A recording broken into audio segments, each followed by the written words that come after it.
What an exciting first morning for Indian team and the young debutant Akashdeep. जी हाँ, पहला match आकाशदीप का and he is bowling fabulously. 3 wicket उन्होंने चटकाया है and all सब deliveries was top class. Ben Duckett को as लगा के पीछे ध्रुव जुरेल का कैच हो गया। ऑली पोप को एलबीडब्ल्यू करना जब वो आगे बढ़ रहे हैं तब, या फिर थर्ड जैक क्रॉली को अपना विकेट बोल्ड करना, it was dream of delivery and a fantastic morning for Indian team, क्योंकि इसमें 5 विकेट इंडिया ने चटका चुके हैं। सिर्फ 112 रन बने हैं इंग्लैंड के and India is in the game. Toss जीत के स्टोक्स ने बैटिंग लिया था एंड सोचा था कि इस पिच का सबसे पहले फ़ायदा उठा के रन ज़्यादा से ज़्यादा बनाया जाए, क्योंकि पिच अगर देखा जाए तो पिच में क्रैक्स थे तो टर्न करने की उम्मीद थी। तो इसलिए फर्स्ट इनिंग्स बहुत इंपॉर्टेंट था, लेकिन टॉस हारने के बावजूद इंडिया का ये comeback has bring them back into this game and 5 wicket पहले सेशन में इंडिया चटकाने में कामयाब हो चुका है सिर्फ 112 रन पे। एंड इसके स्टार थे 3 विकेट आकाशदीप को, एक अश्विन को और एक जडेजा को। अगर मॉर्निंग का पहले बात किया जाए तो मॉर्निंग पहला सिराज और आकाशदीप ने पहले 6 ओवर फैंटास्टिक गेंदबाजी की उन्होंने एंड बॉल बैट्समैन लोगों को बिल्कुल रन लगना ही नहीं दे रहे थे।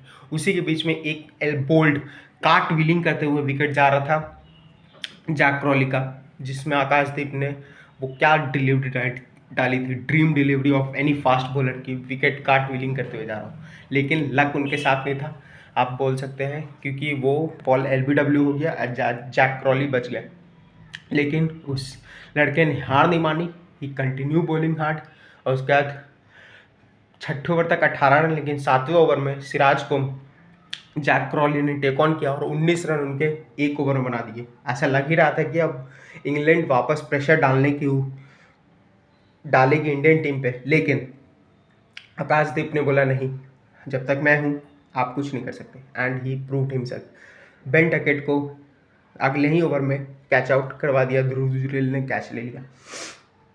उसके बाद जडेजा एक एंड से बॉलिंग करते रहे and he was taking advantage of the pitch, क्योंकि बॉल वहाँ से टर्न हो रहा था, बाउंस ज़्यादा नहीं है। याद रखिएगा पिच यहाँ से स्लोअर एंड स्लोएस्ट की तरफ जाएगा, यानी यहाँ सबसे डेंजरस गेंद है स्वीप खेलना।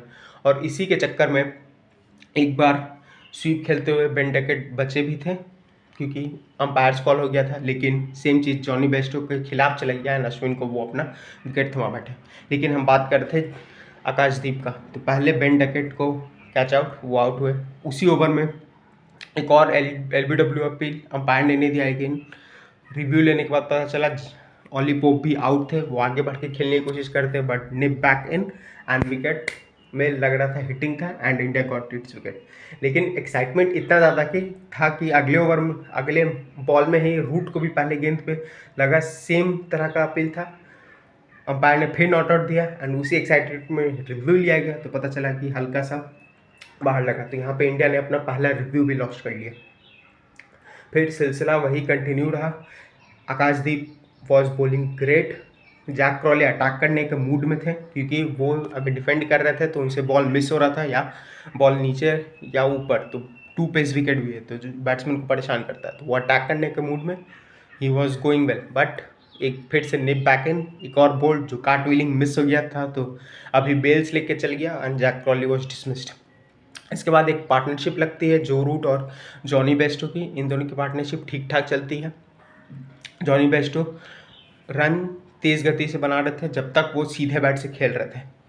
38 रन मारा उन्होंने 35 गेंदों में, लेकिन जैसे ही एक क्रॉस बैट खेला, एक तो ऑफ स्टम्प पहले ओवर द विकेट था अश्विन, तो वो छक्का मार पाए, लेकिन जैसे ही राउंड द विकेट गए वहाँ एक स्वीप शॉट खेलना, एक क्रॉस द लाइन, बॉल लो रहा एंड उनके पैड में लगा and he was given LBW review लेने के बाद। एंड अगर रिव्यू का देखा जाए तो अभी इतना एक्साइटिंग मॉर्निंग था कि 5 रिव्यू अभी तक ले लिए गए हैं। एक अंपायर्स कॉल था, 2 इंडिया के फेवर में गया और 2 इंडिया ने लॉस कर दिया। सोचिए कितना मूविंग मैच था।